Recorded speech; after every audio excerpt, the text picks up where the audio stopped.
Hi అండి. Perimenopause and anti depressants గురించి ఒక వీడియో చేశాను. అది ఉమెన్‌లో చేశాను. ఈ వీడియో ఇప్పుడు మెన్‌లో డిప్రెషన్ గురించి చెప్తున్నాను. హ్మ్. కొన్ని సైన్స్ ఉంటాయి మెన్‌లో డిప్రెషన్‌కి. మగవాళ్ళలో డిప్రెషన్ ఉంది అని తెలియడానికి కొన్ని సైన్స్ అండ్ సింప్టమ్స్ ఉంటాయి. యూజువల్‌గా మెన్‌లో డయాగ్నోస్ అవ్వదు. అది డిప్రెషన్ కింద కన్సిడర్ అవ్వదు. కానీ వాళ్ళకి కొన్ని అన్‌హెల్తీ బిహేవియర్స్ ఉంటాయి. ఆ బిహేవియర్స్ వల్ల వాళ్ళకి డిప్రెషన్ ఉందని మనం కనుక్కుంటాం.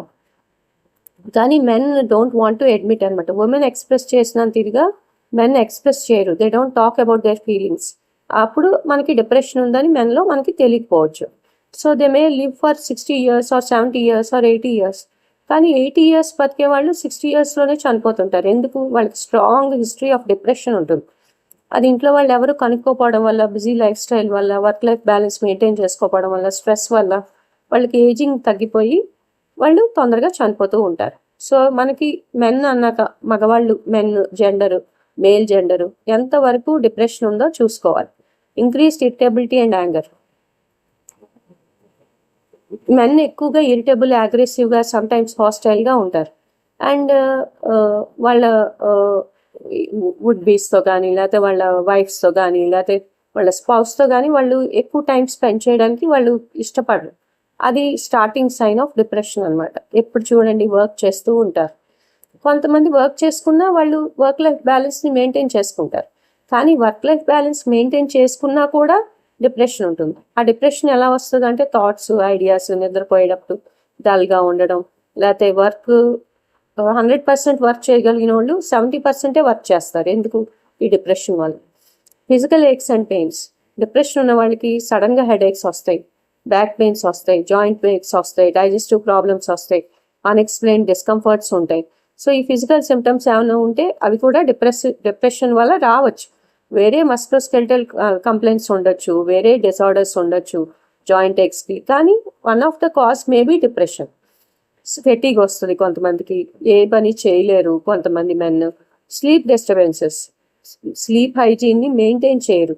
అంటే స్లీప్ హైజీన్ అంటే regular meditation, yoga, brisk walk, warm shower and music therapy ఇలాంటివన్నీ చేసుకుని పడుకుంటారు కొంతమంది, కనీసం 1 hour 2 hours. కొంతమంది మెన్కి టైం ఉన్నా సరే రెగ్యులర్ స్లీప్ హైజీన్ చేసుకోవడానికి ఇష్టపడరు. ఎందుకు? నిద్రపోతే పొద్దునకి బాగుంటుంది అనుకుంటారు, కానీ డిప్రెషన్లో ఉంటారు. సో స్లీప్ హైజీన్ చేసుకుంటే వాళ్ళు యాంటీ డిప్రెసెంట్స్ కూడా వెళ్ళకపోవచ్చు. లేదా ఆ డిప్రెషన్ డయాగ్నోస్ అయితే కనుక యూజువల్గా డయాగ్నోస్ అవ్వదు, అన్డయాగ్నోస్డ్గా ఉంటుంది మెన్లో. ఒకవేళ డయాగ్నోస్ అయితే యాంటీ డిప్రెసెంట్స్తో పాటు స్లీప్ని రెగ్యులేట్ చేసుకోవాలి. స్లీప్ ప్రాబ్లమ్స్ ఏమైనా ఉన్నాయా, రెమ్ స్లీప్ ఎంత ఉంది, NREM స్లీప్ ఎంత ఉందో చూసుకోవాలి. Next, loss of interest in activities. Social withdrawal ఉంటుంది, నలుగురిలో కలవరు. ఒకవేళ నలుగురిలో కలిసినా ఎక్కువసేపు ఉండరు. రిలీజియస్ యాక్టివిటీస్లో వెళ్ళరు. రిలీజియస్ యాక్టివిటీస్కి ఒకవేళ వెళ్ళినా మిగతా వాళ్ళకి వీళ్ళకి డిఫరెన్స్ ఉంటుంది. కమ్యూనిటీ విత్డ్రాయల్ ఉంటుంది. కాస్తంతసేపే ఉంటారు. వాళ్ళ ఇంటికి వెళ్ళి మాట్లాడడం, మన ఇంటికి వచ్చి మాట్లాడమండం, ఫ్రెండ్షిప్ చేసుకోవడం అలా ఉండదు. వాళ్ళు డిప్రెషన్లో ఉంటారనమాట. అందుకని వాళ్ళకి సోషల్ విత్డ్రాయల్ ఉంటుంది. Changes in sex drive. వాళ్ళకి సెక్షువల్ డిస్ఫంక్షన్స్ ఉండొచ్చు, యాంటీ డిప్రెసెంట్స్ మీద ఉండొచ్చు men. So other issues, sexual issues కూడా ఉండొచ్చు. Next, increased drinking.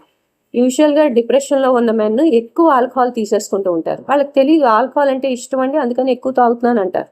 కాదు, ఆల్కహాల్ అబ్యూస్ చేస్తారు. ఎందుకు? ఆ డిప్రెషన్లోంచి బయటికి రావడానికి. ఆల్కహాల్ ఎక్కువ తీసుకుని నిద్రపోతూ ఉంటారు. ఎందుకు? ఆ డిప్రెషన్ తెలియకుండా ఉండడానికి. ఎప్పుడు ఆల్కహాల్కి ఎవరు ఫ్రెండ్స్ పిలిచినా వెళ్ళిపోతూ ఉంటారు. ఎందుకు? ఆ ఫ్రెండ్స్తో కలిసి కూర్చొని మాట్లాడడానికి కాదు, ఆల్కహాల్ తీసుకుని ఇంటికి వచ్చాక కాసేపు పడుకుంటే వాళ్ళకి డిప్రెషన్ తగ్గుద్ది అనుకుంటారు. కొంతమందికి అన్డయాగ్నోస్డ్గా ఉంటుంది. ఆల్కహాల్ తీసుకున్నప్పుడు బాగుంటుంది, కానీ ఆ డిప్రెషన్ ఎప్పుడైతే కరెక్ట్ అవుతుందో ఆల్కహాల్ కూడా ఎంత తీసుకోవాలో తెలుస్తుంది మెన్కి. Next, social withdrawal and isolation. గ్యాదరింగ్స్లో ఉండరు, సోషల్ ఎంగేజ్మెంట్స్లో ఉండరు, మీటింగ్స్లో ఏదో వర్క్ని మేనేజ్ చేస్తారు కానీ ఫ్రెండ్షిప్ చేయరు, ఫ్యామిలీ గ్యాదరింగ్స్లో ఇంక్లూడ్ అవ్వరు, కమ్యూనిటీ ఈవెంట్స్లో పార్టిసిపేట్ చేయరు. So they be social withdrawal. They have social withdrawal. Neglect of personal care. వేసుకున్న డ్రెస్సే 10 సార్లు వేసుకుంటారు, 10 రోజులు వేసుకుంటారు. వేసుకున్న ప్యాంట్సే 10 రోజులు వేసుకుంటారు. రెగ్యులర్గా పర్సనల్ హైజీన్ మెయింటైన్ చేసుకోరు, క్లోత్ హైజీన్ మెయింటైన్ చేసుకోరు. వెల్గా గ్రూమ్ చేసుకోరు, గెడ్డాలు పెంచేసుకుంటారు, హెయిర్ కూడా పార్లర్కి వెళ్ళరు, సెల్ఫ్ ఎస్టీమ్ అండ్ మోటివేషన్ ఉండదు, లేజీగా ఉంటారు, కొన్ని విషయాలు కూడా మర్చిపోతూ ఉంటారు men. So neglect of personal care is common in those men with depression. Difficulty with daily task చాలా కష్టంగా ఉంటుంది. బిల్ కట్టాలన్నా, లేకపోతే హోమ్ని మెయింటైన్ చేయాలన్నా, వైఫ్కి సాయం చేయాలన్నా, పర్సనల్ ఏమైనా డిస్కస్ చేయాలన్నా, ఇవన్నీ లిమిటేషన్స్తో ఉంటాయన్నమాట. డైలీ టాస్క్ యాక్టివ్గా ఉండరు,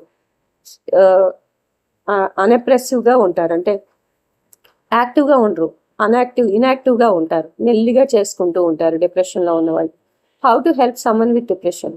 ఒకవేళ మీకు తెలుస్తున్న మెన్ ఎవరైనా డిప్రెషన్లో ఉన్నారు, వాళ్ళకి ముందు చెప్పండి, మీరు ఇలా ఉంటున్నారు, ఇలా చేస్తున్నారు, వేసుకున్న డ్రెస్సే వేసుకుంటున్నారు, గడ్డం గీసుకోవట్లేదు, బయటికి వెళ్ళాలని అనిపించట్లేదు, వర్క్ ఒకటే చేసుకుంటున్నారు, ఫ్యామిలీతో సరిగ్గా ఉండట్లేదు, మీరు ఒకసారి చెక్ చేసుకొని మీరు మెంటల్ హెల్త్ ఇల్నెస్ ఉందేమో, డిప్రెషన్ ఉందేమో చూసుకొని సైకాలజిస్ట్ కానీ, సైకియాట్రిస్ట్ కానీ, లేదా యాంటీ డిప్రెసెంట్ మెడికేషన్ కానీ, సైకోథెరపీ కానీ చేసుకుంటే మంచిదని మనం అడ్వైస్ ఇస్తే చాలా మటుకు అది హీల్ అవుతుంది. Thank you. Please subscribe.